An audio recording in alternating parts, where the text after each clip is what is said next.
Acadia North and South is brought to you by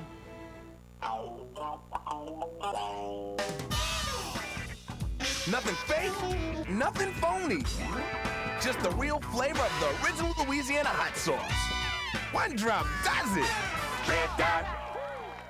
En doux souvenir de William et Lulemo Broussard, ancêtres d'Amélie et Noémie Echeverria, du Marie Castille de la paroisse Vermillon.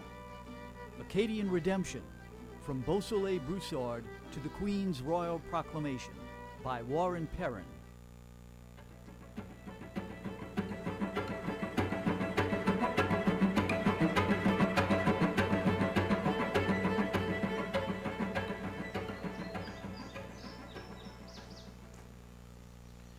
Les Cajuns de la paroisse Vermillon s'identifient comme des ventres jaunes, ce qui est une référence aux tortues qu'on trouve un peu partout dans ce pays. Mais Erline Broussard n'est pas simplement un ventre jaune. C'est une des rares Cajuns qui est aussi une Acadienne. C'est une des rares Louisianaises qui connaît bien et a même vécu en Acadie du Nord, ce qui donne à sa vision de la culture une profondeur exceptionnelle.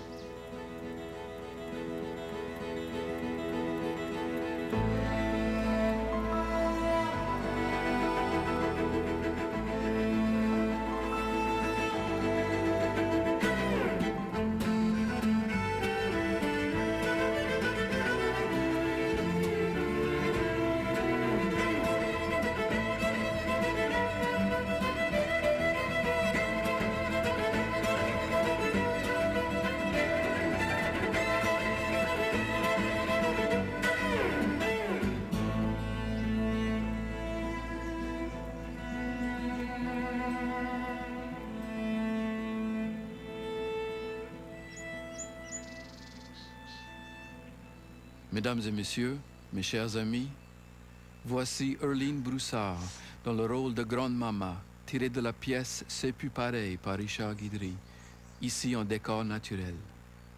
C'est l'histoire d'une femme qui est dépassée par les changements qui bouleversent sa famille et sa société. C'est l'histoire d'une femme qui n'a pas peur de crier fort et de dire ce qu'elle pense, même si ça dérange.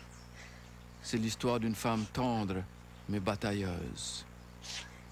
L'histoire d'une femme comme Erline Broussard.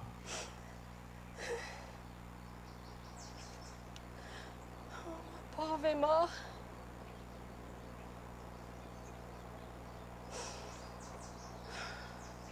Cette première journée d'école, elle s'en est revenue en braillant à chaudes larmes. Ils m'avons dit qu'elle avait braillé toute la grande après-midi. Et pourquoi ça? Parce que cette dame de maîtresse d'école, une Américaine du nord de la Louisiane qui n'avait pas plus d'esprit qu'un macaque, il avait donné un coup de tape sur la figure. Et puis, pow! Emma a reçu un coup de tape sur la figure. Elle a appris ses premières paroles en anglais. You must speak English, little girl. English. English. Comment tu voulais qu'elle parle en anglais? Moi, j'ai grandi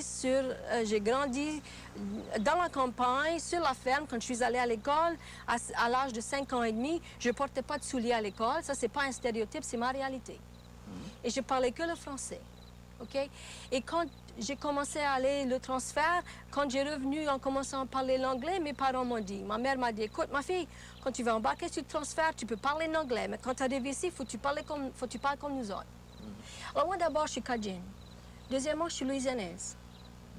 Et parce que la Louisiane se trouve aux États-Unis, je suis américaine. Je suis contente. Je veux dire, je suis pas contre d'être américaine.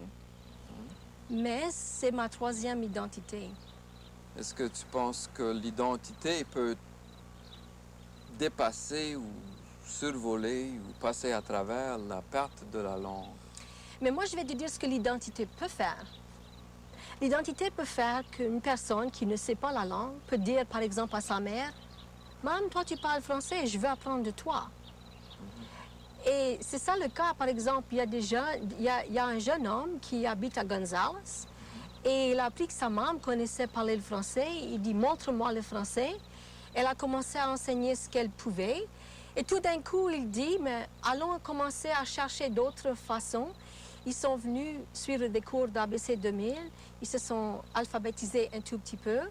Et la suite de ça, un jour, il dit, mais allons avoir des rencontres, on va se rencontrer parmi mes amis. Et actuellement, il y a 40 personnes les samedis qui se rencontrent à Gonzales.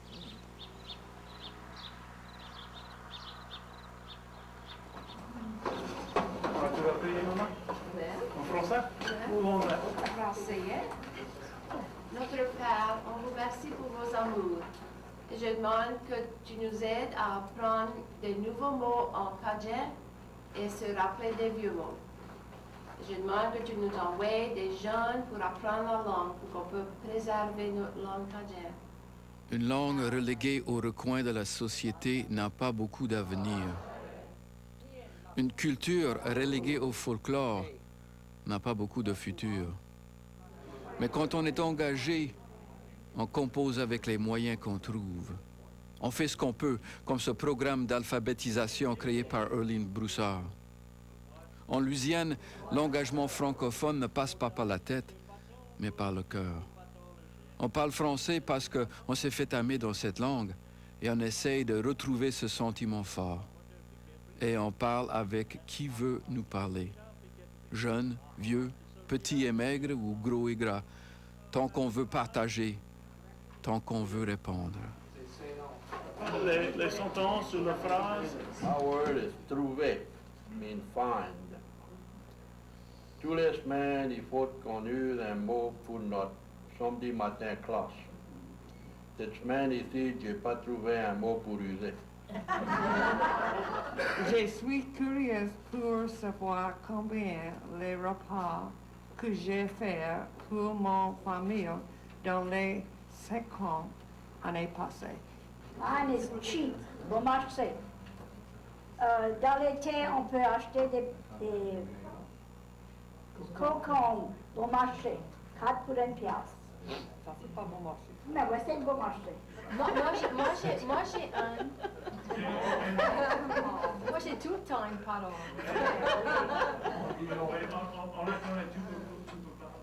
Mais les paroles que j'ai, c'est tout ensemble. Ça va un peu ensemble. Ça commence tout avec des « et ». Apprécier, aimer, admirer. J'apprécie beaucoup les écoliers de Gonzales.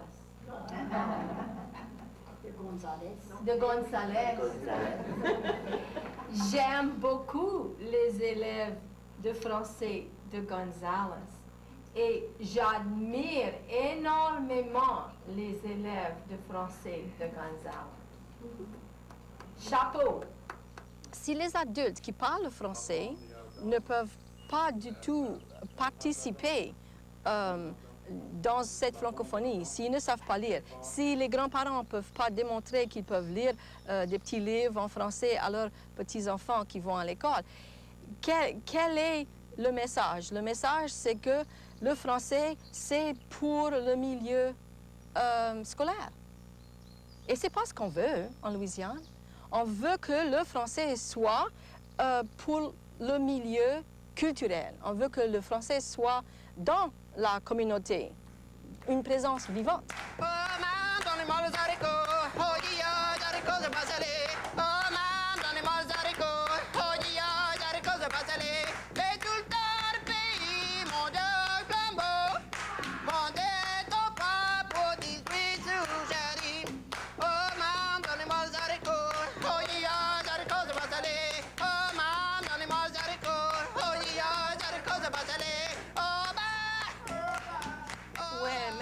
On va regarder tout ça parce que... Sur la deuxième page, je vous ai mis la feuille que j'ai reçue de ce monsieur Garcia. C'est un nom espagnol. Hey, regarde ça. C'est une petite pièce écrite par un Louisianais, par Félix Voriz, en 1891. Hein? Pas mauvais. On va faire une lecture, là. Je connais c'est la première fois. C'est un peu dur, Félix Voriz a écrit dans son français de son temps, vous n'avez pas besoin de mettre des intonations, inquiétez-vous pas, si vous ne comprenez pas comment dire quelque chose, je vais vous aider avec la prononciation, c'est pas grave. Hein? On s'en allait au Texas jouer dans ce qui s'appelle le triangle doré. Mais il y avait tellement de gens, des personnes de 50 à 90 ans qui étaient émerveillés par le fait que nous on présentait des pièces en français cajun. Parce que le but du théâtre cajun, c'est de présenter des pièces en français cajun par des cajuns. Et ça a été un grand début pour moi. Ça a changé ma vie, pour vrai dire. Elle a eu une larme pour chaque malchance, un sourire pour chaque bonheur. Voilà des beaux compliments, assurément. J'étais venu causer avec elle de nos affaires communes, mais j'ai rien su dire en présence d'une douleur si vraie, si profonde. Être si jeune et si jolie, et avoir un si triste avenir devant soi. Elle s'en va d'ici, pauvre et désolée. Au revoir, Lucie. Au revoir, monsieur. Oh, mais vous avez fait bien ça. C'est juste pour commencer. C'est juste pour commencer. On n'a pas même commencé. Si on ne veut pas vivre enragé, il faut quand même cibler ce qui est important et ce qui est possible sur un niveau personnel. Alors, je dirais que c'est un choix que moi j'ai fait il y a déjà 5 ans, de ne plus vivre frustré et de ne plus vivre fâché avec ce qui ne se passe pas en Louisiane. C'est de faire ce que moi je peux faire. Et parce que après tout, je ne suis pas la première qui le dit. Il y a des grands anthropologues qui ont déjà dit le monde, ça peut se changer avec une personne. Une personne peut faire une différence.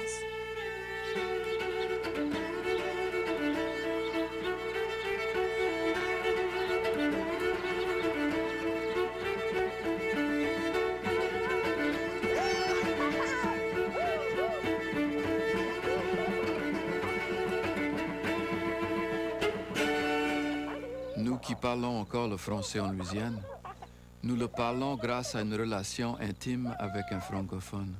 Dans mon cas, comme dans le cas de beaucoup d'entre nous, c'était mes grands-parents qui ne parlaient que le français. La tragédie de la culture cadienne est que toute une génération a arrêté de parler à leurs enfants dans la langue que leurs parents leur ont appris au berceau. Donc, ils se sont exilés de leur propre enfance. On ne peut pas imposer une langue sur une société. C'est dans l'intimité de la famille que se prépare l'avenir de la langue française. Si on ne peut plus chanter des berceuses, on est aussi bien de ne plus chanter. Mais que ça soit avec des vieux à Gonzales, des adolescents à l'université, ou sa petite fille chez elle, Erline Broussard, chante encore. Une feuille. Feuille. Oui. Une feuille. 2 feuilles. 3 feuilles. Oui. Il y en a une autre là.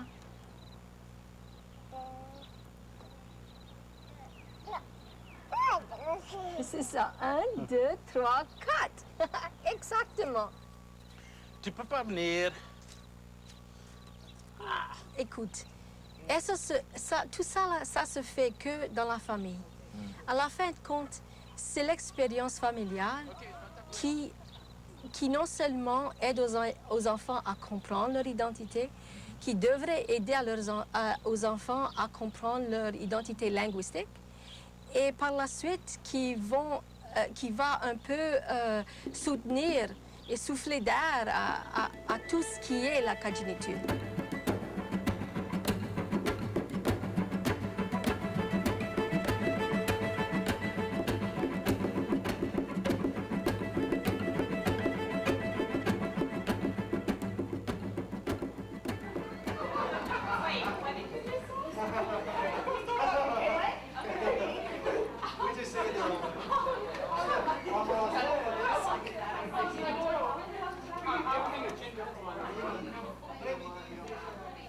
Monsieur Collet, comment ça va, toi? Ça va, et toi? On dirait que t'es tout cagou. Hein? T'es cagou, t'es malade? Non. T'es pas malade? C'est bon, mais... Il veut chanter la porte en arrière. Chante la porte de l'arrière. J'ai chanté pas. Il va chanter pas. Pourquoi des fois tu chantes dans la classe et là tu veux pas chanter? Alors, Ryan, c'est quoi ta chanson préférée? J'ai été mercredi soir à le Texas Club et j'ai écouté Wayne Tubes et j'ai dansé beaucoup et j'ai fait la fou. OK, toi aussi, tu as couru le Mardi Gras à la Grande Prairie, non, Jamie? Oui. Comment tu t'es habillé? Jamais saoulé. 2 temps. Et j'ai promené à cheval Tu t'es promené à cheval? et attrapé la poulet. Tu as attrapé le poulet. La poulet? Mhm. Oh, yeah. Et, Monsieur Andrus, pourquoi que toi, tu as voulu étudier le français cajun? Pourquoi tu as décidé de changer? What did she say? I don't know, Cajun French or something like that. Tu étudiais le français 1001, là, tu as décidé de prendre 1202. Pourquoi tu as changé du français au français cajun? I don't know how to say it in French, but you just put an LE in front of an English word and it works. It's not too bad here. Yeah. Like, l'estomac means a stomach. Le trac, le oven. Les jeunes qui m'ont impressionné, qui sont actuellement, qui m'impressionnent et qui me passionnent, sont les jeunes qui sont venus apprendre le français cajun parce qu'ils veulent faire le lien avec des gens avec qui ils font la chasse, qui parlent français, des vieux qui se retrouvent avec eux, leurs parents. C'est leur intérêt de communiquer avec ces gens-là. Alors, je dirais que ces jeunes-là ont plutôt l'opportunité et la chance d'avoir une expérience cajun.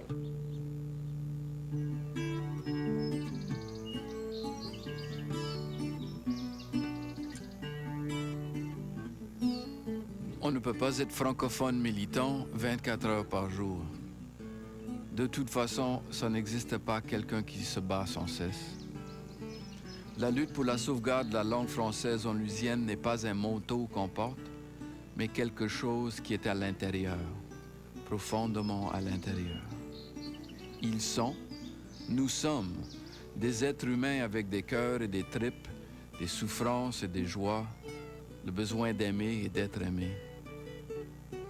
En Louisiane, nous avons la chance d'avoir accès facilement à des endroits calmes où la beauté naturelle peut bien nous ressourcer. C'est une des raisons qu'on aime tant ce pays. Ça et la culture de nos parents avec son français extravagant. Le premier défi et la première responsabilité, à mon avis, c'est d'assurer que les Louisianais et les Louisianaises qu'on leur donne des moyens pour eux continuer à parler français, de les inspirer ou de les convaincre, de lui donner les connaissances en eux, leur identité, qu'ils savent que leur français est bon, que le français qu'ils parlent est bon, de ne pas écouter les voix d'ailleurs, de ne pas écouter les voix qui disent autre français n'est pas aussi bon que le français de la France. Et pourquoi on voudrait avoir ce barème-là? Pourquoi est-ce qu'on voudrait juger notre français par rapport au français ailleurs? Tu vois? Et c'est ça le travail qu'il faut toujours faire, malheureusement. C'est tout ce travail d'assurer que le français en Louisiane, comme on le parle en Louisiane, que ce français va survivre. C'est ça mon inquiétude. C'est ça que moi, je voudrais. Ça fait longtemps que vous peignez? J'ai Vous commencé... faites de la peinture? Vous faites de la peinture. J'ai commencé en 1889, je crois. 1889? Oui. Après que je m'ai retirée de l'école. Quoi j'ai dit? 19. J'ai dit 1800? Oui. Je crois pas, hein. T'es vieille, Charles. Mais je suis vieille, mais pas tout à fait vieille comme ça. 1980. Et alors, j'ai pris une photo. Ça, c'était 30 ans passés. Après 2 mois passés, je l'ai fait. Je l'ai peinturé. Viola m'a inspirée parce que elle avait fait une peinture selon un portrait qu'elle avait pris il y avait 20 ans passés. C'est pas ça? Oui, c'est ça. Ouais. Alors moi, je dis, écoute, si elle a fait une peinture avec un portrait, moi aussi. Ça fait, c'est ça mon portrait, tu vois? Ça c'est Miman et Amélie pour sa fête, alors ça c'est nous. Ça, pas forcément grande ressemblance, mais c'est ça. C'est parfait. On s'amuse. Les yeux sont bons. On s'amuse. Mais les choses donc, que je fais le plus actuellement, c'est les paysages du Nouveau-Brunswick. Il y a la dune de Bouctouche, il y a le soleil couchant. Quand est-ce que tu habitais à Bouctouche? En 2000, 2001, 2002, pendant les étés.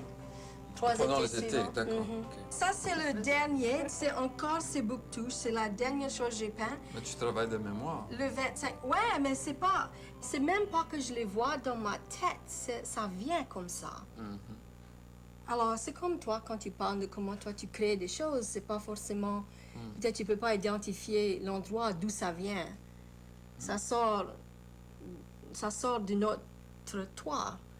Ça sort de notre moi que je comprends même pas.